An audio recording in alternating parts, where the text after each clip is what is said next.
Wicket পেয়ে যেন ডানাটা ঝাপটাতে চাইলেন তাসকিন আহমেদ। দীর্ঘদিন পর ইনজুরি থেকে ফিরেই যেন নিজের সিংহাসনটা আবার দখল করে নিলেন, নাকি শূন্য স্থানটা পূরণ করে জানিয়ে দিলেন তার জায়গাটা আজও অক্ষত। তাসকিনেই শুরু, তাসকিনেই শেষ শ্রীলঙ্কার ইনিংস। তার পেস তাণ্ডবে মাত্র 244 রানেই গুটিয়ে গেছে লঙ্কানরা। তাসকিনকে যোগ্য সঙ্গী দিয়েছেন আরেক পেসার তানজিম সাকিবও।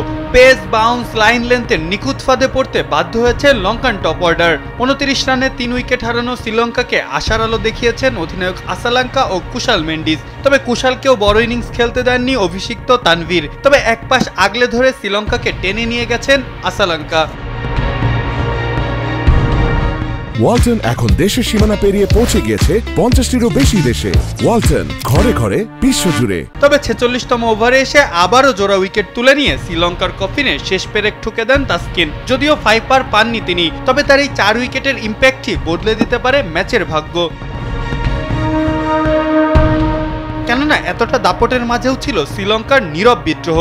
তার পেছনে সবথেকে বড় অবদান কার ছিল, শ্রীলঙ্কান অধিনায়ক আসালাঙ্কা নাকি বাংলাদেশের অধিনায়ক মিরাজ? সেটি নিয়ে কিন্তু বড় প্রশ্ন তোলাই যায়। ষষ্ঠ বোলিং অপশন ছাড়া খেলতে নামা বাংলাদেশ বিপাকে পড়েছে বারবার। তার উপরে মুস্তাফিজ ব্যথা নিয়ে মাঠ ছাড়লে 47তম ওভারে এসেও হাত ঘোরাতে হয় শান্তকে। যদিও একটা উইকেট তুলে নিয়ে মিরাজের মুখে হাসি ফুটিয়েছেন তিনিও। টানা 5 ওয়ানডেতে উইকেট শূন্য থেকেছেন মিরাজ। বিদেশের মাটিতে তার বোলিং এভারেজ প্রায় 50 ছুঁই। ব্যাটিংয়ে নামবেন হয়তো 7 নম্বরে। একজন ব্যাটার কি শর্ট পড়ল বাংলাদেশের? দ্বিতীয় ইনিংসে শিশিরের কবলে পড়বে না তো টাইগার ব্যাটাররা? প্রশ্ন কিন্তু বাড়ছেই মিরাজের জন্য। মাহফুজ আহমেদ, কালবেলা।